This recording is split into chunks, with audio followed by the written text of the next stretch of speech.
US ആക്രമണത്തിൽ യുഎസിന് വൻ നാശനഷ്ടങ്ങൾ. മുൻപ് റിപ്പോർട്ട് ചെയ്ത നാശനഷ്ടങ്ങളുടെ കണക്കുകളേക്കാൾ കൂടുതലാണ് ഇപ്പോഴുള്ള റിപ്പോർട്ടിൽ പുറത്തു വന്നിട്ടുള്ളത്.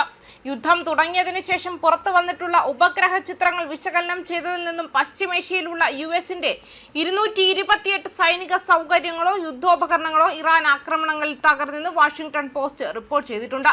ഹാങ്ങറുകൾ, ബാരക്കുകൾ, ഇന്ധന ഡിപ്പോട്ടുകൾ, യുദ്ധവിമാനങ്ങൾ, റഡാർ സംവിധാനങ്ങൾ, ആശയവിനിമയ സംവിധാനങ്ങൾ, വ്യോമ പ്രതിരോധ സംവിധാനങ്ങൾ എന്നിവ ഉൾപ്പെടെയുള്ളവയാണ് തകർന്നത്. യുദ്ധമായി സ്ഥിരീകരിച്ചിട്ടുള്ളതിലും വലുതാണ് യുഎസിനുണ്ടായ നാശനഷ്ടമെന്നും പോസ്റ്റ് റിപ്പോർട്ട് ചെയ്തു. ഇറാൻ യുദ്ധം തുടങ്ങിയതിനു പിന്നാലെ പശ്ചിമേഷ്യയിൽ നിന്നുള്ള ഉപഗ്രഹ ചിത്രങ്ങൾ പുറത്തുവിടുന്നതിന് യുഎസ് നിയന്ത്രണം ഏർപ്പെടുത്തിയിരുന്നു.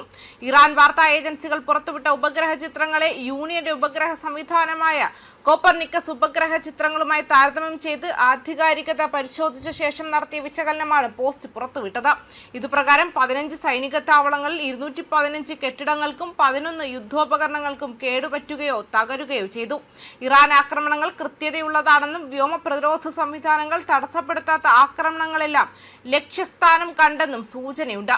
ഖത്തറിലെ അൽ ഉദൈദ് വ്യോമതാവളത്തിലെ ഒരു ഉപഗ്രഹ ആശയവിനിമയ കേന്ദ്രം, ബഹ്റൈനിലെ റിഫ, ഇസ വ്യോമതാവളങ്ങളിലെ പാട്രിയറ്റ് മിസൈൽ പ്രതിരോധ ഉപകരണങ്ങൾ, കുവൈറ്റിലെ അലി അൽ സലേം വ്യോമതാവളം, US 5ാം ഫ്ലീറ്റിന്റെ ആസ്ഥാനമായി പ്രവർത്തിക്കുന്ന നേവൽ സപ്പോർട്ട് ആക്ടിവിറ്റി, ബഹ്റൈനിലെ ചില സംവിധാനങ്ങൾ, കുവൈറ്റിലെ ക്യാമ്പ് ബ്യൂറിംഗിലെ ഒരു വൈദ്യുത നിലയം എന്നിവയിലും ഇറാൻ ആക്രമണം ഉണ്ടായെന്ന് പോസ്റ്റ് റിപ്പോർട്ട് ചെയ്തു.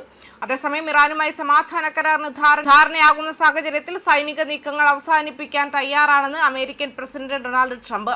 ഹോർമുസ് കടലിടുക്കിലെ ഉപരോധം നീക്കുമെന്നും ഇറാൻ ആവശ്യങ്ങൾ അംഗീകരിക്കുകയാണെങ്കിൽ ഓപ്പറേഷൻ എപ്പിക് ഫ്യൂരി അവസാനിക്കുമെന്നുമാണ് ട്രംപ് വ്യക്തമാക്കിയത്.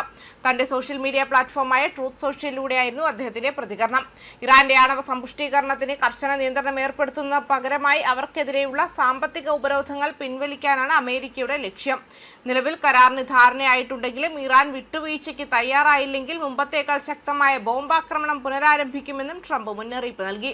അന്താരാഷ്ട്ര വ്യാപാരത്തിന് തടസ്സമായി നിൽക്കുന്ന ഹോർമുസ് കടലിടുക്കിലെ നിയന്ത്രണങ്ങൾ നീക്കി കപ്പൽ ഗതാഗതം പുനഃസ്ഥാപിക്കുമെന്ന് ട്രംപ് ഉറപ്പു നൽകി. ഇറാനുമായുള്ള സമാധാന ചർച്ചകൾ വിജയിച്ചാൽ പാകിസ്ഥാൻ സന്ദർശിക്കുമെന്നും അവിടെ വെച്ച് കരാർ ഒപ്പിടുമെന്നും ട്രംപ് നേരത്തെ സൂചിപ്പിച്ചിരുന്നു. 2026 ഫെബ്രുവരിയിൽ ആരംഭിച്ച യുദ്ധം ഇതോടെ അവസാനിക്കുമെന്ന പ്രതീക്ഷയിലാണ് ലോകരാജ്യങ്ങൾ. സ്റ്റീവ് വിറ്റ്കോഫ്, ജാരഡ് കുഷ്നർ എന്നിവരുടെ നേതൃത്വത്തിലാണ് ചർച്ചകൾ പുരോഗമിക്കുന്നത്. മാത്രമല്ല, പശ്ചിമേഷ്യയിൽ നിലവിലുള്ള യുദ്ധം അവസാനിപ്പിക്കുന്നതിനും ഇറാനിലെ ആണവ പദ്ധതിയെക്കുറിച്ച് വിശദമായ ചർച്ചകൾക്ക് തുടക്കമിടുന്നതിനുമായി ഇറാനുമായി ഒരു പേജുള്ള ധാരണാപത്രത്തിൽ ഒപ്പിടാൻ വൈറ്റ് ഹൌസ് തയ്യാറെടുക്കുന്നതായുള്ള റിപ്പോർട്ടുകൾ നേരത്തെ പുറത്തു വന്നിരുന്നു. ഫെബ്രുവരിയിൽ യുദ്ധം ആരംഭിച്ചതിന് ശേഷം ഇരുപക്ഷവും ഒരു കരാറിലേക്ക് ഇത്ര അടുത്തെത്തുന്നത് ഇതാദ്യമായാണ്. റിപ്പോർട്ടുകൾ പ്രകാരം ഈ കരാറിൽ ഉൾപ്പെടുന്ന വ്യവസ്ഥകൾ ഇവയാണ്: ആണവ സമ്പുഷ്ടീകരണത്തിന് ഇറാൻ നിരോധനം ഏർപ്പെടുത്തണം, പകരമായി US ഉപരോധങ്ങൾ പിൻവലിക്കുകയും മരവിപ്പിച്ച കോടിക്കണക്കിന് ഇറാനിയൻ ഫണ്ട് വിട്ടു നൽകുകയും ചെയ്യും. ഹോർമുസ് കടലിടുക്കിലെ യാത്രാ നിയന്ത്രണങ്ങൾ ഇരു രാജ്യങ്ങളും നീക്കും. ട്രംപിന്റെ പ്രത്യേക പ്രതിനിധികളായ സ്റ്റീവ് വിറ്റ്കോഫും ജാരഡ് കുഷ്നറും വിവിധ ഇറാനിയൻ ഉദ്യോഗസ്ഥരുമായി നേരിട്ടും മധ്യസ്ഥർ വഴിയും 14 പോയിന്റുകളുള്ള ഈ ധാരണാപത്രത്തെക്കുറിച്ച് ചർച്ച നടത്തുന്നുണ്ട്. ഇറാനുമായുള്ള സമാധാന ചർച്ചകൾ ഫലപ്രദമായാൽ പാകിസ്ഥാൻ സന്ദർശിക്കുമെന്ന് പരിഗണിക്കുമെന്നും ഇസ്ലാമാബാദിൽ വെച്ച് കരാർ ഒപ്പിടുകയാണെങ്കിൽ താൻ അവിടെ പോയേക്കാമെന്നും കഴിഞ്ഞയാഴ്ച ട്രംപ് പറഞ്ഞിരുന്നു.